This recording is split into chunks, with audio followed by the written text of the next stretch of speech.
नमस्कार दोस्तों, जय माता दी। कैसे हैं आप सब? माता भगवती की कृपा आप सभी भक्तों पर बरसती रहे। दोस्तों, आज नवरात्र का 5वां दिन है और 5वें दिन माता रानी के 5वें स्वरूप स्कंद माता की पूजा अर्चना की जाती है। नवरात्र का 5वां दिन स्कंद माता की पूजा को समर्पित होता है और माँ के इस रूप को ममता की मूर्त माना गया है। माँ की गोद में भगवान स्कंद यानी कि स्वामी कार्तिकेय हैं। मानता है कि स्कंद माता की पूजा करने से संतान सुख की प्राप्ति होती है और आपकी संतान की हर बुरे प्रभाव से रक्षा होती है। तो आइए जानते हैं स्कंद माता की पूजा विधि और महत्व। आज नवरात्रि का 5वां दिन है और आज स्कंद माता की पूजा की जाती है।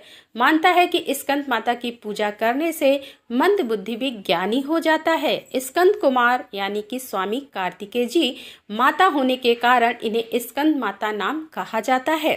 स्कंद माता की गोद में उनके पुत्र स्कंद शोभायमान हैं। स्कंद माता को माँ दुर्गा का ममतामयी रूप माना गया है। ऐसा माना जाता है कि नवरात्र में माँ इसका रूप ही पूजा करने से माँ संतान सुख का आशीर्वाद देती है। तो आइए जानते हैं कैसा है इनका स्वरूप। स्कंद माता के विग्रह में भगवान स्कंद बाल रूप में इनकी गोद में विराजित हैं। देवी की 4 भुजाएं हैं। ये दाईं तरफ की ऊपर वाली भुजा से स्कंद को गोद में लिए हैं और नीचे वाली भुजा में कमल का पुष्प सुशोभित है। बाईं तरफ ऊपर वाली भुजा में वरद मुद्रा में है और नीचे वाली भुजा में कमल पुष्प है। इनका वर्ण एकदम श्वेत और ये स्वयं कमल के आसन पर विराजमान है, इसीलिए इन्हें पद्मासना भी कहा जाता है। सिंह इनका वाहन है। तो दोस्तों, स्कंद माता का ध्यान मंत्र क्या है, आइए जान लेते हैं।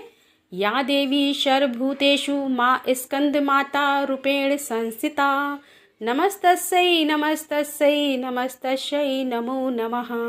शास्त्रों में स्कंद माता की पूजा का महत्व कुछ इस प्रकार बताया गया है कि इनकी उपासना से भक्त की सारी इच्छाएं पूर्ण हो जाती हैं। भक्त को मोक्ष मिलता है। सूर्यमंडल की अधिष्ठात्री देवी होने के कारण इनका उपासक अलौकिक तेज और कांति प्राप्त करता है।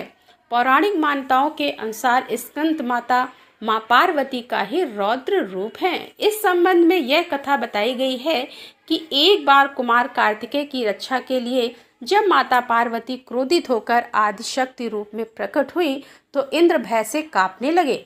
इंद्र अपने प्राण बचाने के लिए देवी से क्षमा याचना करने लगे। चूंकि कुमार कार्तिकेय का एक नाम स्कंद भी है तो सभी देवतागण माँ दुर्गा के रूप को मनाने के लिए उन्हें स्कंद माता कहकर पुकारने लगे और उनकी स्तुति करने लगे। तभी से माँ दुर्गा माँ के 5वें स्वरूप को स्कंद माता कहा जाने लगा और उनकी पूजा 5वीं अधिष्ठात्री देवी के रूप में होने लगी।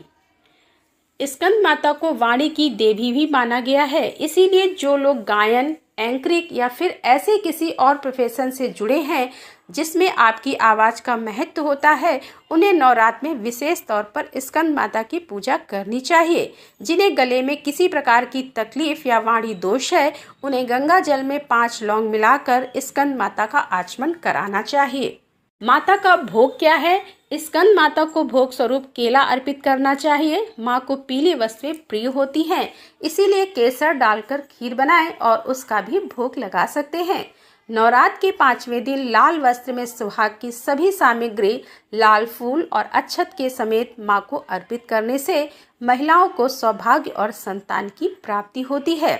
इसके साथ ही 5 कन्याओं और 5 बालकों को भेंट स्वरूप खीर और मिठाई देने से माँ भगवती प्रसन्न होती है। देवी की कृपा से आपकी खाली झोली भरती है और सभी मुरादें पूरी होती हैं। तो बोलो एक बार स्कंद माता की जय। तो दोस्तों, मिलते हैं अगले वीडियो में अगली कथा के साथ। तब तक के लिए जय माता।